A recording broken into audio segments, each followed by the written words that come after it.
Welcome to Arnie's Class Podcast. I'm Arnie Aniel. I'm an HR development consultant, an international public speaker, a workshop facilitator, a coach, and an educator. Life is a great opportunity, and we all learn life lessons every day. This podcast is all about those lessons. Lessons like gratitude, confidence, happiness, mindset, and a lot more. Learning without action is information. Learning with action is transformation. Join me, learn, and transform yourself into a better you. Welcome to another episode of Arnie's Class. There are more and more businesses are opening startups here and there, and the competition I think is even more challenging. The younger generation tend to open their own businesses, and I've met a lot of very young CEOs and young people who are working on their own. They're open their own coffee shops, they're selling products online and offline, and pandemic made a huge impact. Whether you are an owner of a small business or a huge organization, I believe that COVID-19 certainly affected everyone. So what can you do in terms of marketing? And nowadays, there are more and more people are actually doing it digitally. They are doing digital marketing. And you can see that on Facebook, Instagram, and all the other applications out there. With my special guest, I'm going to ask him, what can we do during this time? Or what do owners, CEOs, or leaders can do during this time? And I'm sure he can share something very valuable to all of us. And whether you're doing a business or you're an employee, I'm sure you will learn from this episode. So, life mates, listen and learn. Life mates, welcome to another episode of Arnie's Class. And in this episode, my special guest is from Greece. He is a marketing and business development consultant and advisor. He is also a thought explorer, an entrepreneur, a philosopher, a life hacker, and he is the CEO of Powerhouse Consulting in Bangkok. So please welcome a special guest, Vasilis Stergiou. Hi, Hello there. Vasilis. Thank you very much for having me. I'm really honored, really appreciate it, and congratulations for all your work and the content that you are putting out there. It's great. Thank you so much, Vasilis. It's been a long time and it's good to see you again. Thank you, appreciate it. And the same goes to you. With all this situation, we have been disappeared a little bit from each other. I know. I know. And I'm just happy to see you again. And you said you're busy, and busy is good. Well, sometimes it's good, sometimes it's bad, depending on the quality of busy. Oh, really? Okay. Yes. So, Basilis, I want to talk about marketing with you because I know you're a marketing consultant and advisor. What I would give you is I would give you the definition, starting from the definition of marketing, Okay. which most people, I would say, they don't understand exactly. It's pretty much on the air and very generic. So I would give you a more focused definition, which is all the activities that you need to prepare and do in order for some person, a user online or offline, so in the real world or on the digital world, shows up at your store, either online or offline, and purchases something from you and gives you money in exchange for what you're selling. Okay. Either services, either videos, either webinars, either shoes, whatever is that. So everything that you will do before this person gives you their money and their trust is called marketing. Thank you for the clarification. Actually, I wanted to Okay. ask you that question, but I was thinking that probably all the listeners are already okay. I know what's marketing. Yes. So to make it clear, marketing is all the activities that you do before your customers or people gives you the money. Right. So let me ask my question again. So Okay. if you're going to give an advice to someone in the business, whether it's a startup or a big business, what do you think, especially during this time, Basilis? What Yes. marketing strategy you can give to them as an advice? I would I without wanting to sound too much simple, I would go back to the basics, which is human communication, warmth, compassion, and support, and always trying to provide the best quality of content, knowledge, and support to your potential audience. Which means what I see that I would say that the biggest mistake, to give you the opposite, that people are doing, or businesses or startups, is trying to sell a lot without providing a lot of why should I buy from you, without providing the reason, without building trust and rapport with their potential audience before they ask the sale. So they're going out there and they're trying to sell and sell and sell some products that I don't know why should I buy it. There's no reason behind that. And then they fail and they go bankrupt or they shut down because they never understood that I need to actually provide something that makes the potential audience interested. So I would go back to basics, human communication, always thinking and understanding that the other person on the other side of the screen is a human, is not a robot that will do whatever we tell them. I see. So you still really encourage people to have that kind of human compassion, or that humanness, Yes, if I may call. Okay, yes. I see. And to add on this, that would might help a little bit more. If you read studies that they're coming up recently, with all the integration of artificial intelligence and automation in our work, you will see that all the tasks, especially when we're talking about online, most of the tasks will be automated by some algorithm, by some tool, by some neural network. Even marketing activities and tasks, social media, advertising will be pretty much automated because in the end, it's just an algorithm that we need to train to do what it has to do.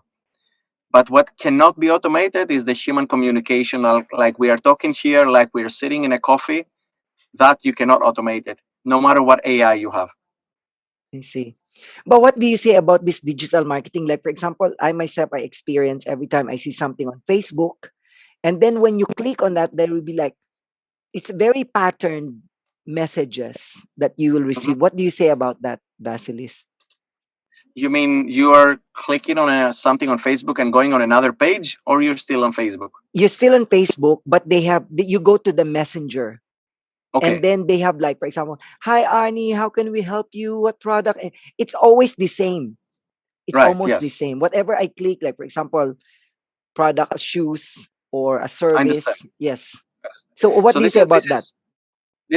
technically this is called a chatbot, if I understand correct, Yes, and I, this I is think so. using some form of predetermined logic. I wouldn't call it AI because it's not that advanced yet.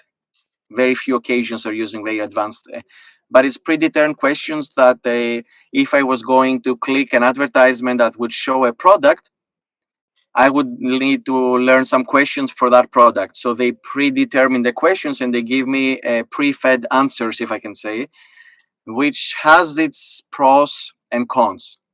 Like I said before, the pros is that they're saving on costs. They don't need so many human support, and a lot of people they don't want actually to talk with humans. They prefer the the bot communication. They want to be more in a more cold environment, I would say. But on the other side, some people they prefer the human communication. So in my case, when I see a chatbot popping up, I'm just gone. They just lost me. I want to talk with a human. If there's no human there, they lost me. So it doesn't matter which company it is. I see. So Because we still sometimes, have yeah, these two different worlds, if I can say.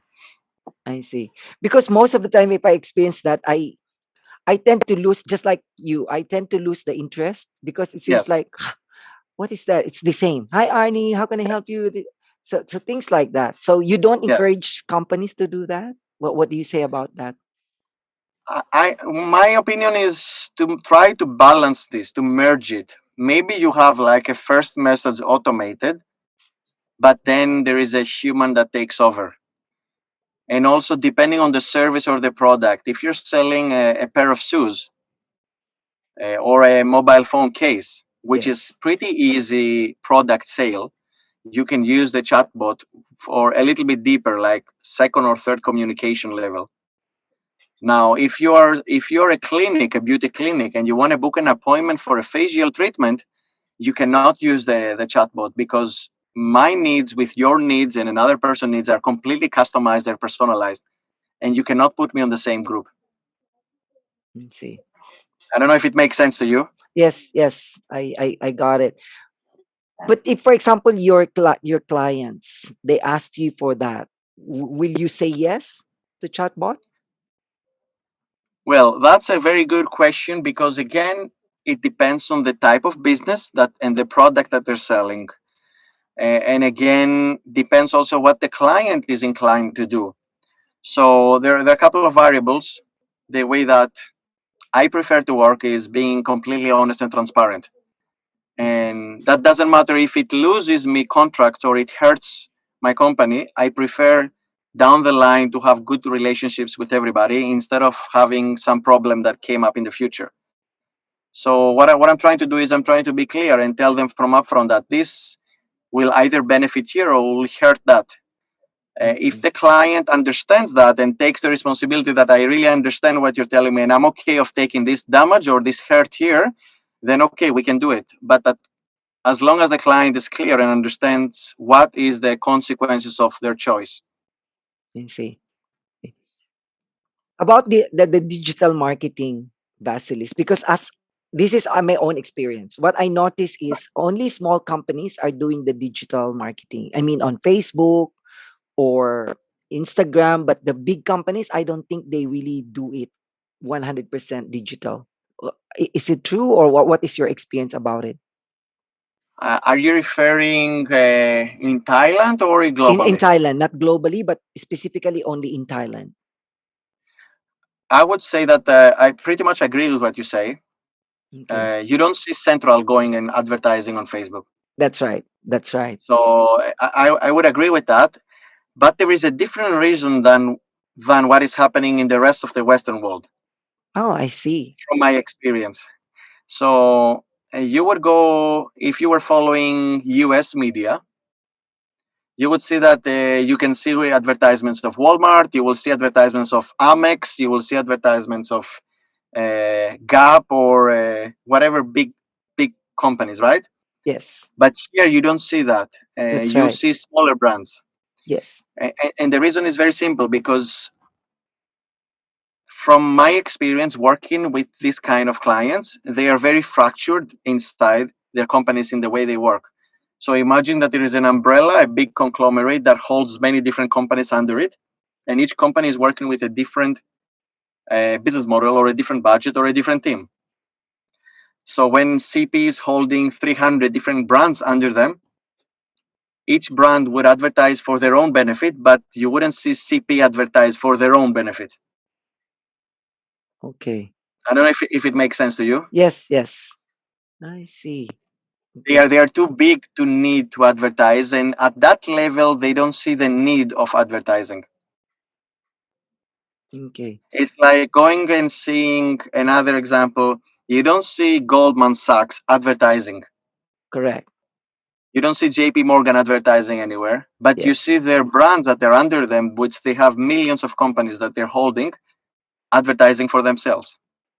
So just to give you a parallel. Yes. Is it the same because you mentioned about the US and then of course in Thailand?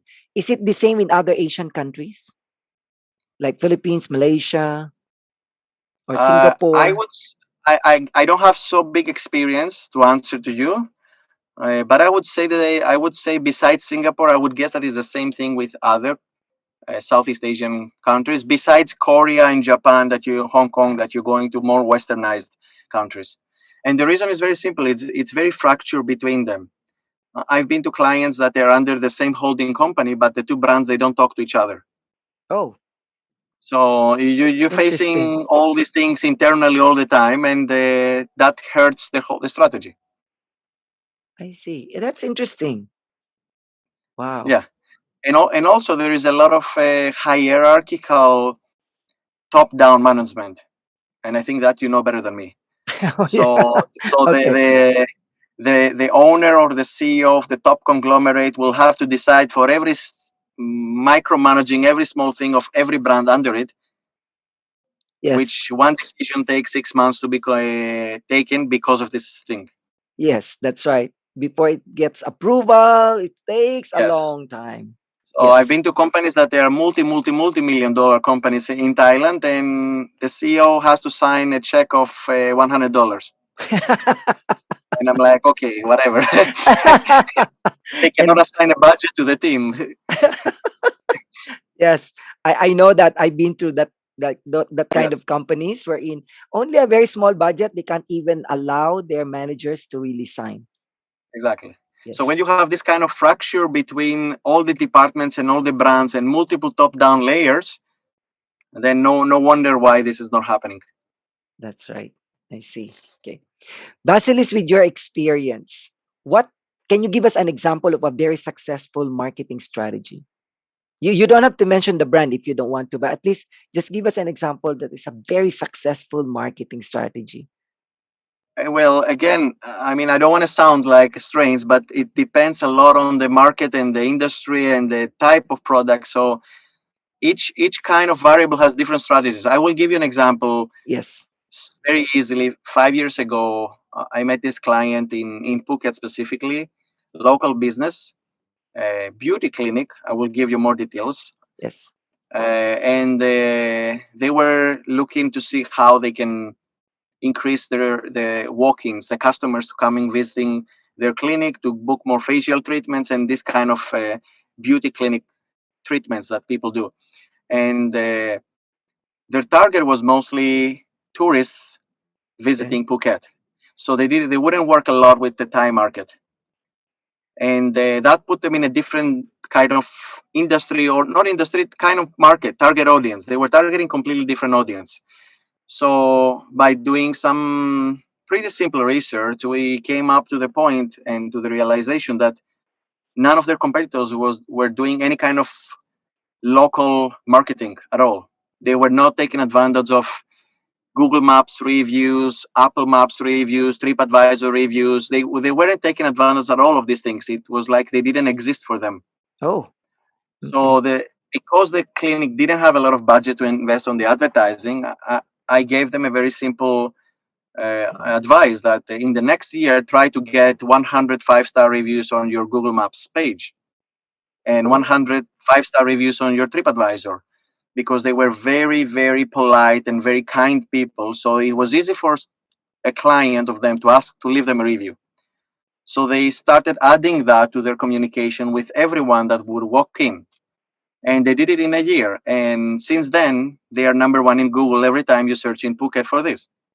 wow. So since then, they started growing, like doubling every year. And even in 2021, they actually made profit. Even during pandemic. Yes. Nice. So Interesting. because they were doing this very simple strategy, that they were just asking for real human reviews. Correct. Which Yes. I think related to what you said earlier that if you're going to give an advice on marketing strategy, it's still go to the basic, human Yes. communication and connection. Yes. And I see that with many communications that I have with potential clients and people asking me, we have this, I just going to drive it a little bit on the right. It's okay. As humans, we have this shiny object syndrome that we want to always learn the latest gimmick, the latest flashy, shiny thing, the All the magic bullet. trends. Yes, the magic bullet that I click the button and I make money or I become successful. But in real life, it doesn't work like this, unfortunately. So this is what we always say to the clients, because we have been invited in meeting rooms and they call us and they say, okay, I want to run an advanced influencer campaign on Instagram. And we go there and they don't have a basic website. Ow. And I'm like, but you want to run this, but you don't even have a house online. Yeah, but I don't care about this. I want to run the influencer campaign. And we're like, but how are you going to run this without even a basic website? Oh wow. Okay. So you understand, if you don't do the basics, will do the 80% for you. You know, the 80-20% rule. Yes, The that's basics right. will bring you to the 80% already. I see. Now, doing the last 20% will put you on the advanced level already. Vasilis, you already shared one good example of a best marketing strategy.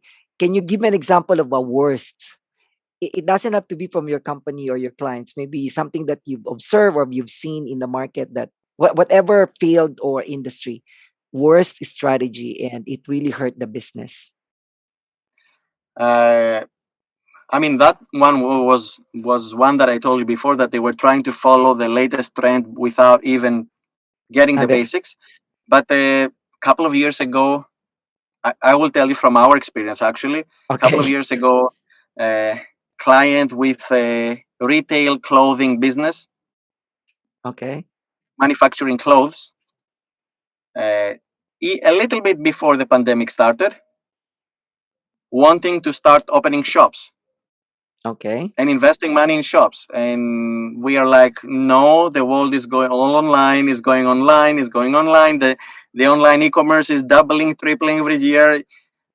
You can track what you're doing exactly. You know all the numbers, you have the statistics, you know who is buying, who is not buying, how to improve, how to reduce costs, everything. You're going to open a shop, you don't know nothing, and you just have to shell upfront like a lot of money to pay the rents for a year and put all the stock and everything. No, I'm going to do shops because that's my dream. We told him 3 times. Unfortunately, after 5 6 months of opening the shops, the pandemic hit and he was gone out of business, bankrupt. Oh wow. So I mean, this is where the experience come to play. Having been in this industry personally for more than 10 years, you can start seeing things happening before they take place. 6 months, 1 year up front, you can start seeing the lines, the trend, like you said. Yeah, that's right. That's right. So you can start giving precious advising to your clients where to position and how to go there. Now, if they don't want to listen, then it's up to them. It's their money in the end. Exactly. That's right. You Yes, can always just give them advice and suggestions and recommendations, but in the end, they are the ones who make the decision. exactly. Basilis, of course, we have to talk about pandemic. What Okay. happened to what do you think? Of course, obviously there's a negative impact, or I should say negative impacts of the pandemic in the market. A What, lot. what can you give us like examples of those negative impacts in the because of the pandemic? Well, locally or globally. Can you give us like maybe one big local and one big global impact? One big local effect is the migration of labor force. Okay. Migration of labor force in Thailand. You will see that in Bangkok, I would say maybe 30 or 40% of the labor workers, uh, and that includes all the levels from the low labor until the blue collar, white Uh, collar employees. A lot of them, they went back to their villages and stayed with their families to save costs because they lost their job, or because they couldn't go to work, or because they could work from home, which is beneficial. that's So right. they migrated outside of Bangkok, and nowadays that things are returning slowly, slowly back to normal. The companies, they cannot fire people, they cannot find people to hire, Oh, so they don't have hirees. They cannot find employment. They cannot find workforce to hire because they went back to their villages or to their hometowns. And I can see that obviously in Phuket, which where you go to hotels, you go to restaurants, and there are no people to service you. Or even though the hotel is open or the restaurant is open, there are no people to service you because they don't have employees. oh, So that was one negative, which in turn, if that follows, will turn to positive in the next 2 3 years, okay. because these people are taking all their knowledge, their experience, and they're bringing it back to their hometowns, and they're developing locally their hometowns. In on their own. Yes. Okay. So that would turn better. Now, a positive thing that, if I remember, your question was one positive and one negative, or not? One negative first. We will go to the positive, but negative. You already mentioned about local here in Bangkok. How Yeah. about global negative impact globally? The tourism industry, hospitality, and airlines. hospitality and airlines, everything that has to do with hospitality and all the professions that that affects Yes. is partially destroyed all over the world. And then the second thing is the airlines, which they are affected by hospitality, of course. Yes. And even further down the line, if you ask people that they're high up levels on the hospitality industry, they would tell you that the majority of their profit and the revenue would come from business class travelers. That is completely disappearing. So they will get a very big hit there. And the reason is very simple. When you are in the US or you are in Europe and the factory in Malaysia, in Thailand, in Cambodia, you learned the past 2 years to do all the business remotely through Zoom or wherever. That's right. Nowadays, your company doesn't need to pay you monthly on a business class trip and 5 days hotel to go stay there and inspect the factory. Okay. So all this amount of money that was distributed in local economies is gone forever. Because nowadays they know that, well, we can do it online anyway. Exactly. You see. And if they have to travel, they can travel less frequently. They don't need to do it weekly or monthly like they were doing it before. Yes. Totally And the big change. companies, they're taking advantage of that and they're cutting down the trips and they're reducing all these expenses, which they turn them into a profit for them. Okay. Yeah. Thank you. So now the positive, Vasilis. Can you mention one positive impact locally? Positive impact locally. I would say that a lot of the shady gray or pink economy Yes. has been forced to do something different, to go to the to become more normal, to do something more normal work locally.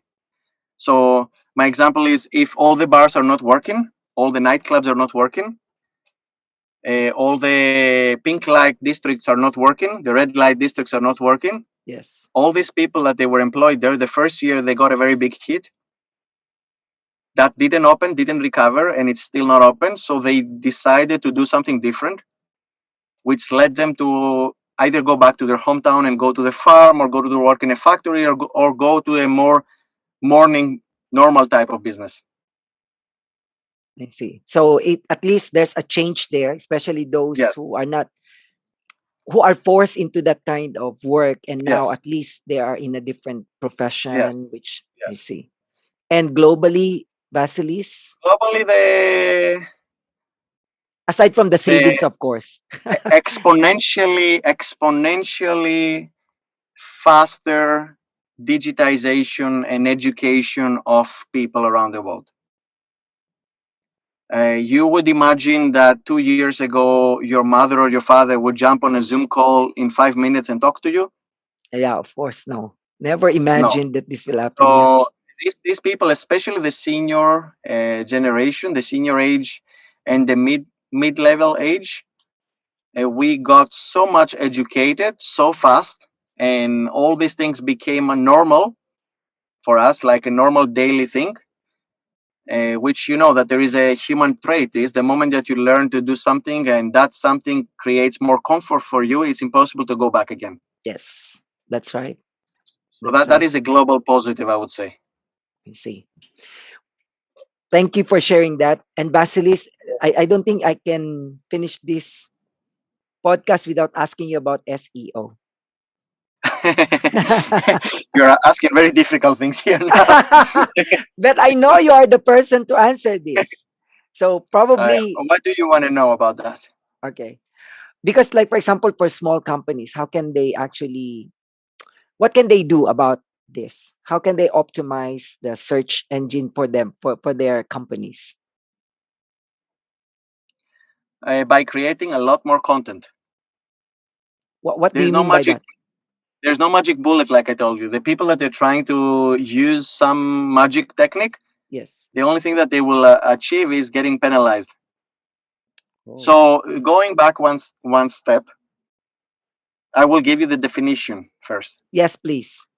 Search engine optimization is a little bit self-explanatory, but what I would do is I would define it as every action you do to improve how a search engine is considering your website, how relevant is for a keyword research, relevancy per keyword research.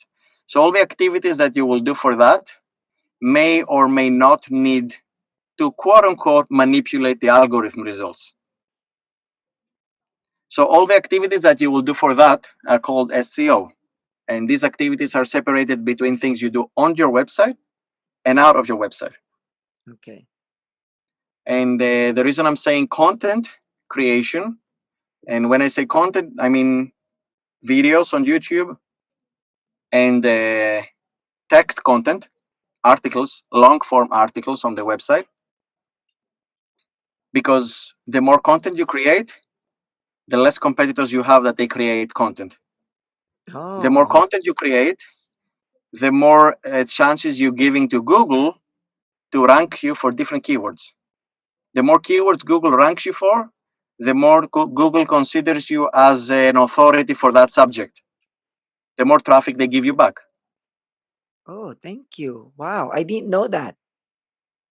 So if I have a website and I'm doing 10 articles per year, and we are on the same subject, and you are doing 100 articles per year, chances are in 3 years you will have 300 articles and I will have 30, That's right. which means that you have 300 times more opportunities from Google to rank you for different keywords, or even more in comparison with me. And I might have a 10 times better product than you, but people are going to find the person with the 300 articles more. Than the one only with 30 articles. Yes. I see. Blogs are counted, Blogs. right? Yes, That's yes. counted as I Articles is see. blogs. I'm just saying long form because a lot of people understand that they need to create content, but they go and they write a blog with a paragraph. So that doesn't count for Google. Oh, okay. It's just a waste of time. Better don't do it. Do they have like number of words for Google to Yeah, minimum. If you want to be considered as a serious article or as a serious website from Google, the minimum recommended is 700 words. 700 words Yes, every time? yes. See. So that is considered a serious, high quality article for Google. Less than that, Less than that, I mean 500, you are somewhere in the middle. The moment you start going even lower, then Google doesn't even consider this article. Unless there is no one writing about this and you are the only person on the internet. then that's a different thing. That's a different thing, but that doesn't happen, as you know. Yeah, of course. Yes. That's right. That's right. So that's the thing. And again, there's another big difference between social media and advertising and SEO. That SEO takes time Okay. because we are talking about Google or other search engines indexing your website and positioning it depending on the keywords that people are searching. Okay. It's not advertising that you click a button and today you start promoting. So it takes time. Yes, it takes time, but you're building an asset. You have to consider that when you're doing SEO, you're building an asset. It's like you're building an investment account. The more you do it, the more value your domain and your business takes.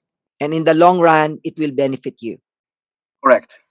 And if you're doing SEO and advertising together, it's not an equation that says 1 and 1 equals 2. It's an equation that says 1 and 1 equals 5. Oh, Because Google takes both things under consideration and increases your traffic and your visit exponentially. any kind or any types of advertising, right? Vasilis. Yes. I see. I mean, provided that the advertising is set up correct, right? Not just spending money. Okay. Which means, Vasilis, which means, can you give us an example? The correct advertising or the one that they should. The correct advertising again has to do with understanding the persona of the user that you want to target I see. and where they are in the customer journey. Do they even know about you? Are they already know you and they're interested? Are they a very hot prospect? Are they already a customer of yours and you want to retarget them and touch them again? Depending on where they are, there's a different type of advertising and I would say different channels also. I see. And nowadays, what's the best channel that you think will really help even the small companies? I would say that at the moment, because the young generation is driving all the purchasing online, I would say that Instagram and TikTok. Oh, wow. Yeah. Instagram and TikTok. Better than If you see, Facebook? yes, if you see the younger generation, they don't even have Facebook at sometimes. Yeah, I know. I've heard about it. It's considered that we are old that we have Facebook. Let's So see. if you're targeting a younger generation, which is driving most of the purchasing power in the mass, I'm not talking about selling luxury products, but in the mass, Okay. the younger generation always is driving the purchasing. It has the more purchasing power. I see. So if you were targeting someone that is between 18 to 30, 35, then you would want to be on Instagram and TikTok. If you were targeting someone that is on a 50 up, then we're talking about Google and Facebook. I see. So now you are, it's like I'm a little bit convinced now to start Instagram because No, I but don't have an I think Instagram. for your project that you mentioned before, you must be on Instagram I see. because of the photo experience, because of the stories and the photo material, the graphics. Yes. They are way more representative, and they can pass and describe better the experience that you want to give. Okay. Thank you for that. I don't know if it makes sense. Yes, it totally makes sense. And I said I'm convinced to start my Instagram because, So I didn't have an Instagram until 1 year ago, two oh, years maybe. I hated it. And the reason I started it is because I love the photos of the cars, because I'm a car junkie. I love racing cars and all these things. So I follow all these accounts that they have all these special, super rare car modifications and all these things, and I see them all the time, and I like them very much. I don't have this on Facebook. I cannot find it. I don't know how to find this thing on Facebook. but you can find them in Instagram. Yes, I see. I see. So you started your Instagram 1 year ago. like maybe 2 years, not 1 year. And do you think it works, right, Vasilis? It helps? Well, I don't use it for business wise. It's only for my personal use. Personal, I see. I Yes, see. But with your clients, have you worked with clients wherein they use Instagram? yes. Okay, I see. Basically, all of our clients are using Instagram because of the reason I told you, Yes. Okay. targeting the younger generation, and that they have more purchasing power. See. The TikTok, maybe that will take another year for me to think about because I don't know. Yes, but Tik- you could do like small videos, like short 1 minute, or like slides or images that they are overlaying each other, and especially on the project that you mentioned before, yes. you could have quick. What I would do is I would set up like I would sit down and make a list of 100 questions that you can answer in a minute or less, I see. with like you can answer with 2 lines, 3 lines, and leave them open, so you answer with an open end. I see. and But then and then you and then you, sorry to interrupt you, yeah, and it's then okay. you do this quickly, and you put these filters and all these things that make you look like very trendy, and you put that out, Very and it's like, trendy. yes, and it's like a bite-sized chunk of information, like 50 seconds, 40 seconds, and you put out a question, you make me wonder, you hit a pain point, you answer, and you leave it open, and you say, you want to learn more, follow my profile or check my website for more details. I see. Thank you for that advice. I've got the free advice now from a consultant. So No, don't TikTok worry, is don't also worry. effective, right, Basilis? If you're targeting the young generation. Yes, yes. I would use that together with Instagram, because from TikTok you can just share automatically on Instagram the content that you're creating on TikTok. Oh, So you do it one time in reality. I see. I see. Yes, But you need two separate, what's that, account for Instagram and TikTok, yes, but you do it only once and then both will be shown. I see. correct, correct. Thank And you. very important is also to use your hashtags. So it's the same as Twitter, right? Because I have Yes, Twitter that you need yes, hashtag in. Oh, see. yes. And the video that you do on TikTok, you can also use it on Twitter. So you do it one time only in reality, and then you can repurpose it to all your accounts. Thank you for that advice. You use your hashtags that you want the correct ones, that they are trendy and they're attracting people, and then you put your content to a lot more wider audience. There you go. Listeners, take that advice. If you're also a startup or you have a small business or whatever business you do and you're targeting the young generation, take it from the expert. Instagram, Oh, TikTok. okay. You make me sound like That's a good advice. Now, yeah. Vasilis, of course, pandemic or COVID is not going away like in a week or in a month. Some people I've heard that they said at least you think until about the end of 2023. So if that's what I Accord, heard. yeah, yeah. According to the most recent announcements in Yes. Thailand and from some big scientists around the world, the drive is to transition this to an endemic. Yes, that's right. So, and to open up everything again and kind of go back to our standard way of living. How it used to Uh, be. yes, which I don't believe that it will happen, but kind of going back there. That and the reason is because they cannot anymore sustain the continuous support of businesses and unemployment. Correct. So here, you know that I don't know if that's the same in other Southeast Asian countries. The government cannot support the Yes, businesses and the small businesses. There is no technically funding support besides some small schemes around here and there. that's right. So the more they stay closed or the more they have lockdowns and limitations, the more they're destroying the economy, the local economy. In Europe, this thing is happening and it's dragging even further down because the governments of Europe, they're getting funded by the European Union every quarter with fresh printed money, and they give them to the businesses to support them so they can drag on with more lockdowns a lot more. Yeah, they have the Here that budget. doesn't exist. Yes. So I would guess that in Thailand and other Southeast Asian countries that they are based on tourism mostly, they would go faster on turning that into an endemic. And frankly speaking, if you see the numbers at the moment, especially in Thailand, there's no justification to keep the lockdowns. Yes, I mean, okay, we have a lot of cases, but at the moment, what we are tracking is, for me, it's same like the sun goes up and the sun goes down because people are not dying anymore.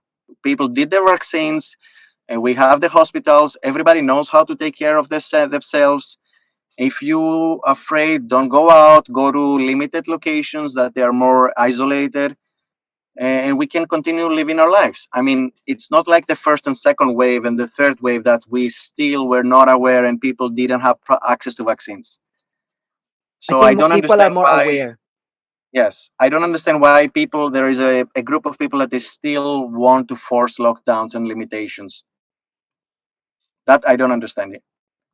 And honestly, when I have people that they're telling me these things, I tell them, okay, are you going to adopt a couple of people that you're going to pay them their salary because they're going to lose their job? Because if you're not willing to do that, then you shouldn't be advocating lockdowns and continuous measures. Correct. That's right. Because more people will be hurt, and then it's some people are even depressed because of this. What happened to Exactly. us? So How what much we increase in suicides in Thailand? Have you seen that? uh actually I don't want to check, and I don't want to see that because do you have the numbers? There was like about 2,000% to 2021 to 2020, 2,000% increase in suicides. 2,000%. Oh, wow. So people are taking their own life because they don't see a way out of this thing. Yeah, they don't see hope. They don't see the light Yes, at the end of the tunnel, and right. it's very important. You see, that's why my question for you is before I ask my questions, my standard questions for my guest, Okay. what advice will you give to people, especially those in small businesses, Basilis? Uh, Reduce your costs as much as possible, down to cutting almost all the fat that you can, cutting towards the skin. Reduce the costs, especially if you are in a very affected business. You need to be as lean as possible. Now there is no time to do any kind of extravagant investments. However, if you have budget and you can put it in marketing, nothing to do with my personal business, just put it in marketing, because most of the majority of the businesses, they are afraid to go out there and invest. The business that they will do that, they will instantly detach themselves from the competition on a way higher scale. Let's see. So I will give you a very simple example. There is one hotel in Phuket at near Kata, if you know the area of Yes, Kata. I know the area. Yes. So during the first lockdown in 2020, everybody was shut down. Remember, everything Yeah, was stopped. that's right. So all the hotels, everything closed. There was no one doing nothing until July of 2021 that they started opening slowly in Phuket. These guys, they kept continue doing marketing. They kept running ads. They kept doing social media. They kept sending emails. They kept requesting people to come and stay at their place. And what happened was the first day of July that Phuket opened, they were full. Wow. 100% occupancy rate. While the Intercontinentals and the Hiltons and the Marriotts, that they have a lot wider audience, they were struggling with 20 to 30%. So I'm just telling you that now, when everybody's stopping and they're afraid and they're holding back, if you have the budget to go out there, it's going to do a lot more impression to your audience. And keep going. Exactly. Nice. But always keeping lean, because unless everything clears out, we don't know where this thing is going to go. Yes. Yes, Thanks. that's Yes. So we're almost finished here, Vasilis, but I have standard questions for my guests. okay. And one of my standard question is it These can questions were not standard before. those are not No, standard. It's very there okay. the questions are Should I very be afraid now? no, I'm sure you can answer this even better. Okay. One is it can be personal, it can be about marketing. It depends on how you want to answer the question. And one of the question is, what's the greatest lesson you've ever learned? That's a difficult question, because there are many lessons. Yes, but if you can share something, it can be marketing lesson, it can be a life lesson about you personally, that can actually the listeners, my life mates, can benefit from, then that Okay. would be nice. What I would say is that when you want to achieve something in life, in any kind of aspect, relationship, business, money, family, health, wherever you want to position that, there is no if, it's when. The question is when, it's not if. So you want to be successful and you have, for example, let's say business and life success, and you have an ideal in your mind, because everybody has an ideal, right? There is this Yes, ideal that's right. that you imagine, you dream yourself in 10 years from now, we'll be sitting in this house and I have my family, and this is my ideal day. So there's no if, there's no yes or no answer. The moment that you put it in your mind as a yes or no answer, you lost, you're done. Better not try, because you always give in yourself the option to have an excuse of the no. It's always a question of when this will happen. So when you ask, when you set it, when you put it in your mind as a when statement, then it's already positive, confirmed. The only thing that remains to be seen is the time. I see. So I learned that early on, because I had big dreams always. And I remember that I'm coming from a poor family, but I had big dreams. And my father would always tell to my mother, joking, that this son is not from our family. He's coming from a rich family. He's not coming from our family, because we have a poor background, but he's dreaming very expensive stuff. And I would always tell them that it's not a question of if, it's a question of when I will do that. That's right. That's nice. That's very well said, Basilis. And the Thank only opposition you have is yourself. There's no Yes. opposition other. There is no economy. There is no pandemic. There is no nothing. It's only you. The power is in your hand, and it's you who Exactly. can make it or Exactly. break it. Exactly. Nice, Basilis. Thank you so much for sharing that. So no ifs, only when. Because I've Yes. heard a lot of people, they always say one day, one day. So make sure that one day change to day one. Right. That's also correct. It's a different positioning of the statement. The moment you make it if, you always have the 50% that is no Yes, in your back of your head, and that allows your conscious to create excuses always. definitely. Yes. The second standard question, Basilis. What decision you made in the past and has an impact until now of who you are? Okay. 13 years old. Yes. I was working during the summers helping my father at his garage repair shop. So my father, he was repairing cars, and he was working in a big dealership at that time. I was between 12 to 13 years old, and in the summers, I would work with him 8, 9 hours per day and get an extra small income to buy my sweets and other things around. So I get to meet the son of the owner of the dealership, which is the same age as me, 12, 13. And as I'm a young kid still, I'm attracted by his toys and that he is always playing around and I have to work.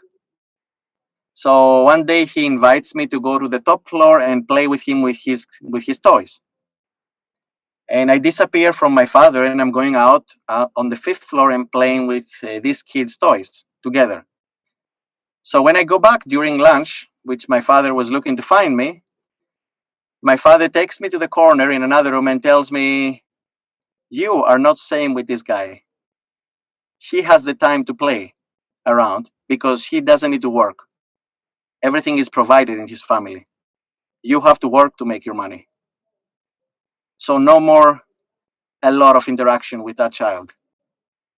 Oh, So at that day, what I decided unconsciously, because I realized it later, was that I want to be at that level, that I don't need to work to sell my time to make money.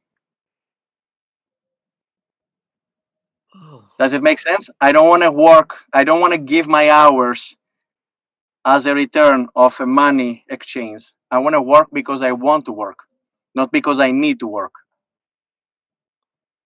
very well said. That's inspiring, Basilis. Wow. At a very young age, you made that decision.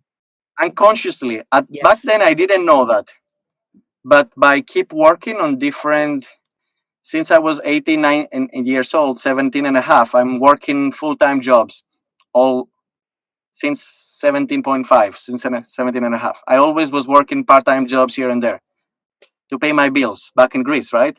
Yes. And I was working in nightclubs, bars, restaurants, and I would see sometimes people that they would show up with expensive cars and luxury watches, and I would see them, and I would always dream that I want to be like that person, and I would achieve it at some point in the future. And like I told you before, the question was not if, it was when. When? When I will make that. Before I ask my last question, Basilis, what does your father say now with your status in life? Of course, he is very proud.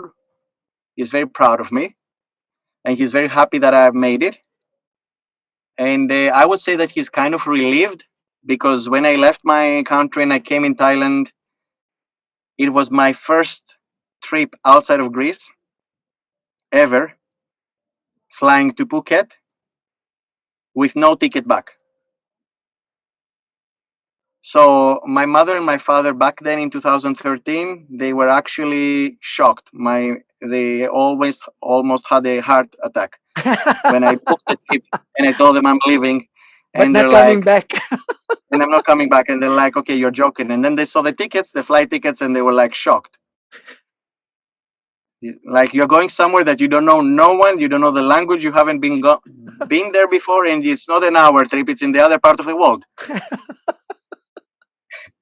So in the first couple of years, they were very, very worried and concerned that I'm not going to make it or that I will have problems, culture, health wise. They Yeah. didn't know hospitals, food, everything.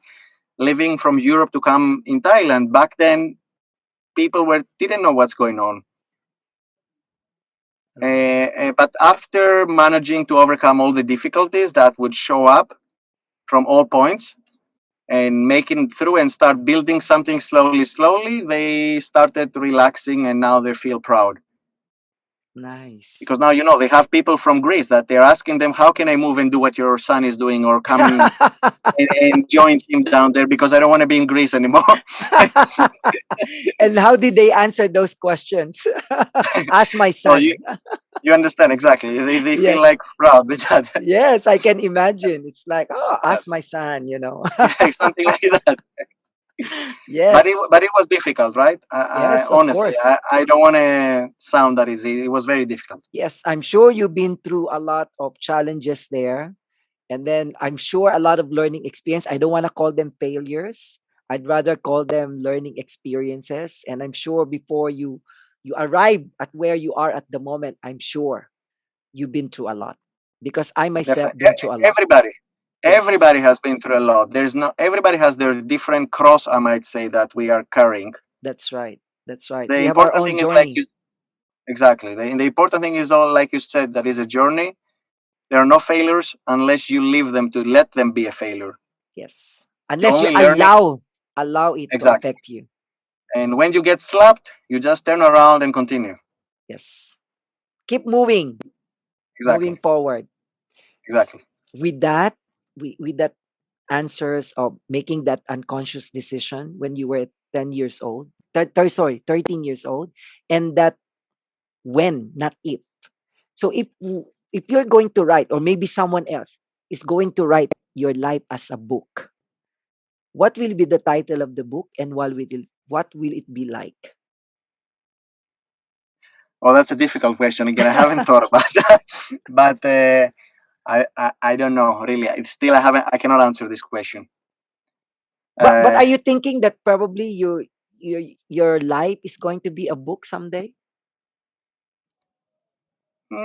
I think that there are a lot of people that they are doing that. I don't consider myself anything exceptional. I'm just down to earth, normal person, just trying to do the best that he can with what he has, and trying to achieve more for them and their business and their relationships and their family. So I don't think that I'm something exceptional. I don't know how other people see me, but I'm not something exceptional for sure. I'm just a normal person. So I don't know. Yeah, I don't know. The time passes, the more I read, the more I get deeper into different subjects of knowledge and understanding. I consider to be my in 20, 30 years from now that I would be like a monk. Like you said, the ancient Greek philosophers that are sitting on a mountain and they're discussing about very deep subjects because this is where I'm heading to in terms of studying and learning. So I don't really know to answer you now this question. I apologize, but I don't No, it's know. okay. Then probably I'll ask you another question, which I also sometimes ask my guests is if there's because I'm sure the young generation they are in a different journey, but Right. because we've been there, remember we say sometimes been there, done that.